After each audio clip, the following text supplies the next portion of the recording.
ከስንት ጊዜ ከጽሁፍ ከትንታኔ በእውቀት ላይ ተመሰረተ ማለት ነው ከራቅም በኋላ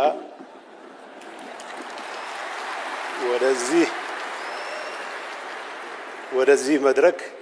ታድሜ አስተያየት እንድሰጥ እድል ስለተፈቀደልኝ ማመስገን ፈልጋለሁ። መጽሐፉን ሳነብ ከመጀመሪያ እስከ መጨረሻ በእኔ እምነት አገሪቱ አሏት የሚላቸውን ችግሮች በደንብ የዳሰሰ ችግሮቹ መዳሰስ ብቻ ሳይሆን መፍትሄ አቅጣጫዎችን የጠቆመ ወደፊት እስካሁን እየተሰራባቸው የመጡ ጉዳዮች እንደተጠበቁ ሆነው ወደ ፖሊሲ ማዕቀፍ ሊሸረፉ የሚችሉ ሐሳቦች እንደተጠበቁ ሆነው በማመላከት ደረጃ ግን ብዙዎቹን ችግሮች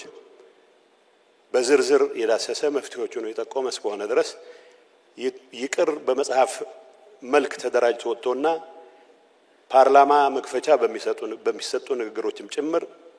በእንደዚህ አይነት ደረጃ ጊዜ ተወስዶ ልንወያይበት የሚገባ ትልቅ ዶክመንት ስለሆነ ይሄንን